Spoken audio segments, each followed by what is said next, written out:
Welcome friends. Today's class we are going to see about the second part of the multimedia.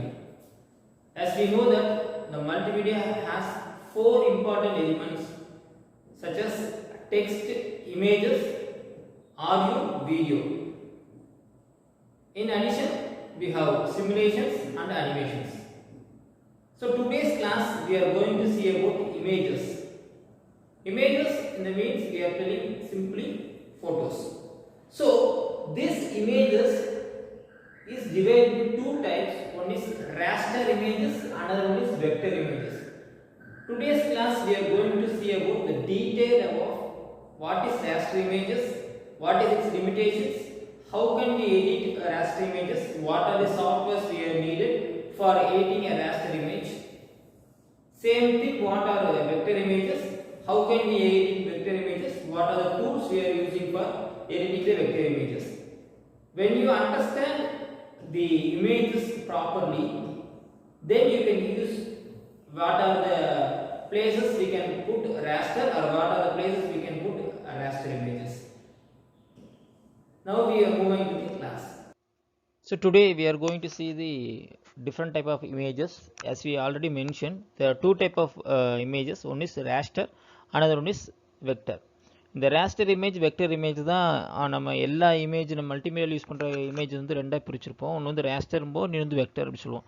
இந்த raster image அப்படிங்கிறது இங்கே இந்த விஸ்ன்னு எப்படி இருக்கு பார்த்தீங்களா, பிக்சலேட் ஆன மாதிரி இருக்குது. இந்த பிக்சலேட் அப்படிங்கிறது என்ன பார்த்தீங்கன்னா, ஒவ்வொரு இமேஜும் பிக்சலால் இயக்கப்பட்டிருக்கும். ஸோ சின்ன சின்ன டாட்ஸ் சேர்ந்து தான் நம்ம என்ன சொல்கிறோம் அப்படின்னா பிக்சல் அப்படின்னு சொல்கிறோம். இந்த ஒரு ஸ்கொயர் ஏரியாக்குள்ளே எவ்வளோ பிக்சல் இருக்கோ அந்த அளவுக்கு அந்த வீடியோ வந்து டென்சிட்டியாக இருக்கும். இப்போ போக போக என்ன ஆகும், டென்சிட்டி குறைஞ்சிட்டே வரும். அதனால என்ன ஆகுது, இந்த இமேஜஸ் வந்து உடஞ்சிருச்சு அப்படின்னு சொல்லுவோம், அந்த ஸ்டேஜுக்கு போயிடும். But when come to vector, இது வந்து ஒரு கிராஃபிக்கல் ரெப்ரசன்டேஷன். இதில் வந்து ஜியாமெட்ரிக்கல் ரெப்ரசன்டேஷன் ஆஃப் பாத் அப்படின்னு சொல்லுவாங்க. இதில் வந்து எந்த ஒரு பிக்சல் இருக்காது. அதனால் இது எவ்வளோ பெருசு பண்ணாலும் என்ன ஆகாது அப்படின்னா இந்த இமேஜ் உடையாது. இப்போ இந்த ட்ரீயை பார்த்தீங்கன்னா தெரியும், இந்த இடத்துல பிக்சலேட் ஆகிருக்கு, உடஞ்சிருக்கு. பட் இங்கே இருக்கிற இந்த இமேஜ் வந்து பார்த்தீங்கன்னா இந்த ட்ரீ உடையவே இல்லை. ஸோ இதை வச்சு நீங்கள் என்ன கண்டுபிடிச்சிக்கலாம் அப்படின்னா இது வந்து vector image, but this is called raster image. நம்ம ஃபோட்டோவில் எடுக்கிறது எல்லாமே, கேமராவில் எடுக்கிறது எல்லாமே ஒரு raster இமேஜாக தான் இருக்கும். ஓகே, அகெயின் பாருங்கள், இந்த எஸ் வந்து உடஞ்சிருக்கு, இந்த எஸ் வந்து உடையலை. இந்த வெக்டர் இமேஜஸ் எல்லாம் எப்படி இருக்குன்னா எஸ்விஜி டாட்டில் முடியும். பட் இந்த ரேஸ்டர் இமேஜஸ் எல்லாம் ஜிஃப், பிஎன்ஜி இல்லாட்டி ஜேபிஜி இந்த மாதிரி ஃபார்மேட்டில் இருக்கும். இது எல்லாமே என்ன ஆகும் அப்படின்னா கொஞ்சம் கொஞ்சமாக உடஞ்சி பிக்சலேட் ஆயிரும்.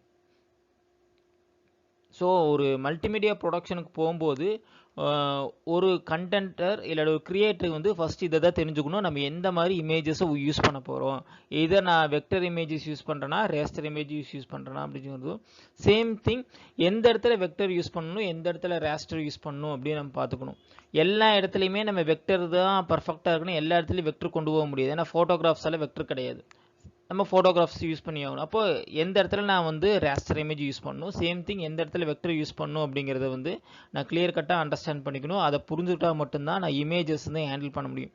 சேம் திங் அதோட ஃபார்மேட்ஸ், இப்போ இது வந்து ஜிஃபாக இருக்குது, இல்லை ஜேபிஜியாக இருக்குது, பிஎன்ஜியாக இருக்குன்னா இதை எடிட் பண்ணுறதுக்கு என்னென்ன சாஃப்ட்வேர்ஸ் இருக்குது, அந்த டூல்ஸில் எதெல்லாம் வந்து பார்த்தீங்கன்னா ஃப்ரீ வெர்ஷன் ஓப்பன் சோர்ஸாக இருக்குது அப்படிங்கிற நாலேஜும், எதெல்லாம் பெய்டு வெர்ஷன் அப்படிங்கிற நாலேஜும் நமக்கு தெரியணும். இதில் வந்து எதெல்லாம் வந்து காப்பிரைட் இஷ்யூஸ் வரும், வெக்டருக்கு காப்பிரைட் இஷ்யூஸ் அதிகமாக வருமா இல்லை ரேஸ்டருக்கு இஷ்யூஸ் வருமா அப்படிங்கிறதையும் நம்ம வந்து தெரிஞ்சு வச்சுருக்கணும். Before going to produce a video, நம்ம அந்த மல்டிமீடியா பேக்கேஜுக்கு போகும்போதே ஃபஸ்ட்டு என்ன பண்ணியிருப்போம் அப்படின்னா நம்ம இமேஜஸ் தான் கான்சன்ட்ரேட் பண்ணியிருப்போம், இந்த இமேஜஸ் போடணும்னு சொல்லிட்டு. ஸோ அந்த இமேஜஸுக்கு தகுந்த மாதிரி நம்ம வந்து அது ரேஸ்டராக இருக்கணுமா வெக்டராக இருக்கணுமா அப்படிங்கிறத ஃபஸ்ட்டு நம்ம முடிவு பண்ணிடணும். தென் அதுக்கான டூல்ஸையும் நம்ம டிட்டர்மைன் பண்ணிடணும். நம்மகிட்ட எந்த அவைலபிள் டூல்ஸ் இருக்குது, நம்ம சிஸ்டத்தில் எது போட்டால் கரெக்டாக இருக்கும் அப்படிங்கிறதையும் நீங்கள் டிட்டர்மைன் பண்ணால் மட்டும்தான் இமேஜஸ் ஹேண்ட்லிங்கில் போக முடியும். ஸோ இப்போ இந்த வீடியோவில் நம்ம என்னென்ன பார்க்க போகிறோம் அப்படின்னா ரேஸ்டர் இமேஜஸ்னால் என்னது, வெக்டர் இமேஜ்னால் என்னது, இதோட ப்ரோஸ் அண்ட் கோன்ஸ், நன்மை தீமைகள், இதேமாதிரி சாதக பாதகங்கள், இதுக்கு என்னென்ன சாஃப்ட்வேர்ஸ் இருக்குது, சேம் திங் வெக்டருக்கு என்னென்ன சாஃப்ட்வேர்ஸ் இருக்குது அப்படிங்கிறது டீட்டெயிலாக இந்த வீடியோவில் பார்க்க போகிறோம். ஸோ இந்த வீடியோ முடியும் போது உங்களுக்கு என்னெல்லாம் தெரிஞ்சிருக்கணும். So I will learn about vector and raster graphics. இந்த உங்களுக்கு வந்து இந்த வெக்டர் அண்ட் ரேஸ்டர் கிராஃபிக்ஸ்னால் என்ன அப்படின்னு தெரிஞ்சிருக்கணும். Advantages and disadvantages of both, இது ரெண்டோட அட்வான்டேஜஸ் அண்ட் டிஸ்அட்வான்டேஜஸ், அது என்னென்ன ஃபார்மேட் இருக்குது, what are the different types of graphics, so இதோட இது முடியும் போது உங்களுக்கு இதெல்லாம் கன்ஃபார்மாக உங்களுக்கு தெரிஞ்சிருச்சு அப்படின்னா இந்த வீடியோவோட உங்களுக்கு ஃபுல் எஃபர்ட் கிடச்சிருச்சு அப்படின்னு அர்த்தம். சேம் திங் இந்த வீடியோ பார்க்குறதுனால இல்லாட்டி இந்த ஸ்கில்லை நீங்கள் கற்றுக்கிறதுனால உங்களுக்கு என்னென்ன சோஷியல் ஸ்கில்ஸ் டெவலப் ஆகும் அப்படிங்கிறது தெரிஞ்சுக்கணும். நாட் ஓன்லி ஜஸ்ட் ஒரு டெக்னாலஜி நான் கற்றுக்கிறது மட்டும் இல்லாமல் இதுலேருந்து எனக்கு என்ன சோஷியல் ஸ்கில் தெரியுது அப்படிங்கிறதையும் நீங்கள் புரிஞ்சுக்கணும். ஸோ இது வந்து ஒரு எப்போவுமே நம்ம ஒரு இமேஜ் ஒர்க் பண்ணும்போது முடிந்த வரைக்கும் நீங்கள் டீமாக ஒர்க் பண்ணீங்க அப்படின்னா உங்களுக்கான அவுட்புட் வந்து நல்லாயிருக்கும். So you should listen carefully with your partner or classmates. அந்த ஒரு டீமாக ஒர்க் பண்ணும்போது மட்டும்தான் உங்களால் கரெக்டான அவுட்புட்டை கொண்டு வர முடியும். ஏன்னா இது ஒரு கலர் கான்ட்ராஸ்டிங், கலர் பேலட்ஸ், இந்த ஷேடிங் இது எல்லாமே நிறைய இன்வால்வ் ஆகும். ஸோ நம்மளோட பர்ஸ்பெக்டிவில் மட்டுமே ஒரு இமேஜ் வந்து எடிட் பண்ணி முடிக்க முடியாது. எப்போவுமே நம்ம என்ன பண்ணோம் அப்படின்னா தேர்ட் பர்சன் ஐலேருந்து பார்க்கணும். ஸோ ஒரு டீமாக ஒர்க் பண்ணும்போது you will get a better result. First basic, the raster are made up of pixels. pixels அப்படிங்கிறது இங்கே நீங்கள் பார்க்குற இமேஜஸ் இந்த டாட்டாக இருக்குது. ஒவ்வொரு டாட்டையும் தான் நம்ம என்ன சொல்கிறோம் அப்படின்னா பிக்சல்னு சொல்கிறோம். இந்த பிக்சல் எல்லாம் சேர்ந்து தான் we can get the images. But when you come to vector is a mathematical calculation for one point to another point of geometrical shapes. So இது geometrical shape அப்படிங்கிறதுனால என்ன பண்ணாலும் என்ன ஆகாது அப்படின்னு பார்த்தீங்கன்னா இது பிக்சலேட் ஆகாது. ஏன்னா இது பிக்சலால் ஆக்கப்பட்டதில்லை, இது இஸ் மேத்தமெட்டிக்கல் ஜியாமெட்ரிக்கல் ஷேப். அதனால இந்த raster இமேஜஸ் நம்ம எங்கெங்கே யூஸ் பண்ணுறோம் அதை வந்து எப்போ நான் பெருசு பண்ணுறேன், எப்போ நான் ஜூம் அவுட் பண்ணுறேன் அப்போ என்ன ஆகும் அப்படின்னா இது வந்து பிரேக் அவுட் ஆகும். பட் இந்த வெக்டர் இமேஜ் வந்து அப்படி பிரேக் அவுட் ஆகாது. ஸோ அதை நீங்கள் எப்பவுமே கன்சிடர் பண்ணிக்கணும். எந்த இடத்துல நான் raster யூஸ் பண்ணணும், எந்த இடத்துல நான் வெக்டர் யூஸ் பண்ணணும். இங்கே பார்த்தீங்கன்னாவே தெரியும் இது வந்து பிக்சலேட் ஆகிருக்கு. But here you can get the sharp edge. அந்த எட்ஜ் வந்து நல்ல ஷார்ப்பாக இருக்குது. ஸோ அந்த இடத்துல you can use vector images. So எதெல்லாம் வந்து வெக்டர், எதெல்லாம் raster? When we take a photograph using digital camera, scan an image from magazine, are you getting a raster or a bitmap image? நம்ம வந்து first bitmap அப்படின்னு சொல்லிட்டுருக்கோம். இந்த bitmap graphics தான் raster. நம்ம ஏதாச்சும் ஒரு ஃபோட்டோகிராஃப் எடுக்கிறோம், இது எல்லாமே என்னவா தான் சேவ் ஆகும் அப்படின்னு பார்த்தீங்கன்னா it is saved as a raster image. ஏன்னா இது எல்லாமே பிக்சலால் தான் ஆக்கப்பட்டிருக்கு. ஸோ இந்த மாதிரி ஃபோட்டோகிராஃப்ஸ் எடுக்கிறது எல்லாமே we called as raster image. இங்கே பார்த்தீங்கன்னா தெரியும் பிக்சலேட் ஆகிருக்கு. ஒவ்வொன்றும் ஒவ்வொரு டாட். ஸோ இங்கே ஒரு light dark pink, dark pink, maroon இதெல்லாம் சேர்ந்து தான் we can get the image of lotus. But when you come to a vector image, it never breaking down. இதை நீங்கள் எவ்வளோ இமேஜ் என்லார்ஜ் பண்ணாலும் இந்த ஷார்ப்னஸ் வந்து எப்பவுமே உடையவே உடையாது. ஸோ ஒரு வெக்டர் இமேஜோட யூஸ்ஃபுல்னஸ் அதுதான், it never break it's quality. அப்போது நம்ம ஒரு கிராஃபிக்கை டிசைன் பண்ணுறோம், நம்ம ஒன்று வரைகிறோம், லோகோ டிசைன் பண்ணுறோம் அப்படின்னா it always being a vector format it's better. நம்ம ஒரு புதுசாக ஒன்று க்ரியேட் பண்ணுறோம் அப்படின்னா இது எல்லாமே என்ன பண்ணுவோம் அப்படின்னா வெக்டரில் பண்ணும்போது இது ரொம்ப பெஸ்ட்டாக இருக்கும் instead of raster format. Next இதில் என்னென்ன ஃபார்மேட்ஸ் இருக்குது. இப்போ நம்ம raster அப்படின்னு பார்க்கும்போது பிஎம்பின்னு ஒரு ஃபார்மேட், அதாவது bitmap format, JPG joint photographic expert group, GIF graphically interchange format, TIFF tagged image file format, PNG portable network graphics. So இந்த 5 தான் மேஜராக நம்ம யூஸ் பண்ணுற raster ஃபார்மேட்ஸ். இது எல்லாமே பெரும்பாலும் உங்களோட கேமரா உங்கள் மொபைல்லேயே இருக்கும். நீங்கள் ஃபோட்டோ எடுக்கிறது பெரும்பாலும் ஜேபிஜியாவோ இல்லை பிஎன்ஜியாக தான் நீங்கள் சேவ் பண்ண முடியும். TIFF வந்து கொஞ்சம் higher end version, file size பெருசாக இருக்கும் பட் குவாலிட்டி நல்லாயிருக்கும். பிட்மேப்பும் அதே மாதிரி தான். ஜிஃப் தெரியும், சின்னதாக நம்ம ஒரு அனிமேஷன் யூஸ் பண்ணுறது எல்லாமே ஒரு 5 செகண்ட் 3 செகண்ட்ஸ்க்கு யூஸ் பண்ணுறது எல்லாமே நம்ம ஜிப் ஃபார்மேட்டில் சேவ் பண்ணுவோம். Next vector. வெக்டரில் ரொம்ப எக்ஸ்பர்ட்டான ரொம்ப ஃபேமஸான ஒரு மெத்தட் வந்து பார்த்திங்கன்னா எஸ்விஜி, ஸ்கேலபிள் வெக்டர் கிராஃபிக்ஸ். அதுக்கப்புறம் இபிஎஸ், என்கேப்சுலேட்டட் போஸ்ட்ஸ்கிரிப்ட், தென் டிஎக்ஸ்எஃப், drawing exchange format. இந்த ஃபார்மேட்ஸ் தான் நம்ம அதிகமாக யூஸ் பண்ணுவோம். அதில் பெரும்பாலும் நம்ம யூஸ் பண்ணுறது எஸ்விஜி ஃபார்மேட் தான் யூஸ் பண்ணுவோம். இது வந்து எல்லா சாஃப்ட்வேருமே ரன் ஆகும். பட் இபிஎஸ் அப்படிங்கிறது குறிப்பிட்ட அடோபி சாஃப்ட்வேர்க்குள்ளே தான் ரன் ஆகும். அதனால எஸ்விஜி தான் நம்ம அதிகமாக கான்சன்ட்ரேட் பண்ணுவோம். ஸோ இந்த ஃபார்மேட்டோட டைப்ஸும் உங்களுக்கு க்ளீனாக தெரிஞ்சிருக்கணும். நான் ஒரு இமேஜோட ப்ராப்பர்ட்டிஸ் எடுத்து பார்க்கும்போது அது வந்து ரேஸ்டரா இல்லை வெக்டரா அப்படின்னு நம்ம ஈஸியாக டிட்டர்மின் பண்ணிட்டு ரேஸ்டர் இமேஜஸோட அட்வான்டேஜஸ்.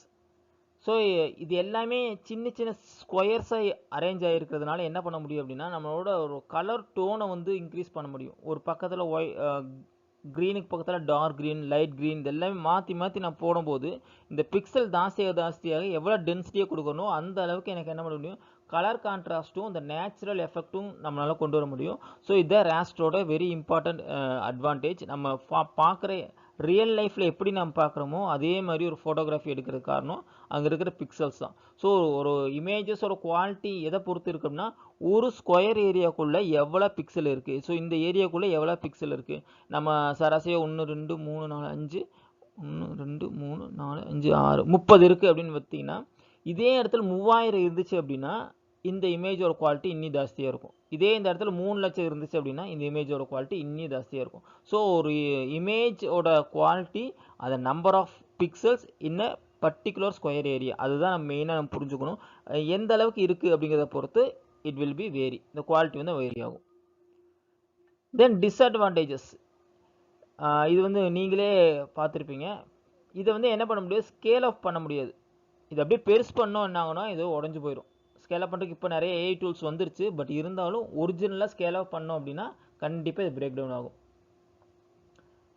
தென் இதோட ஃபைல் சைஸும் ரொம்ப பெருசாகும். இப்போ நீங்கள் வந்து ஒரு 3000 × 3000 பிக்சலில் ஒரு இமேஜஸ் எடுக்கிறீங்க அப்படின்னா அதோட சைஸ் வந்து பார்த்தீங்கன்னா கிட்டத்தட்ட 30 MB வந்துடும்.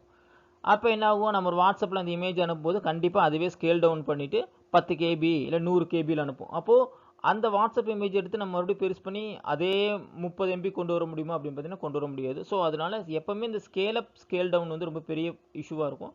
ஸ்கேல் அப் பண்ணால் கண்டிப்பாக இதோட பிக்சல் வந்து உடஞ்சி போயிடும். ஸ்கேல் டவுன் பண்ணும்போது பிக்சல் வந்து குறைஞ்சிடும். அதனால் நம்ம வாட்ஸ்அப்பில் ஒரு இமேஜஸ் அனுப்புகிறோம், ஒரு பிரிண்டபிளுக்கு அனுப்புகிறோம் அப்படின்னா எப்பவுமே என்ன பண்ணுவோம் அப்படின்னா டாக்குமெண்ட் ஃபார்மேட்டில் தான் அனுப்பணும். நம்ம ஆஸ் இட் இஸ் இமேஜ் அனுப்போம் அப்படின்னா அது ஸ்கேல் டவுன் ஆயிரும்.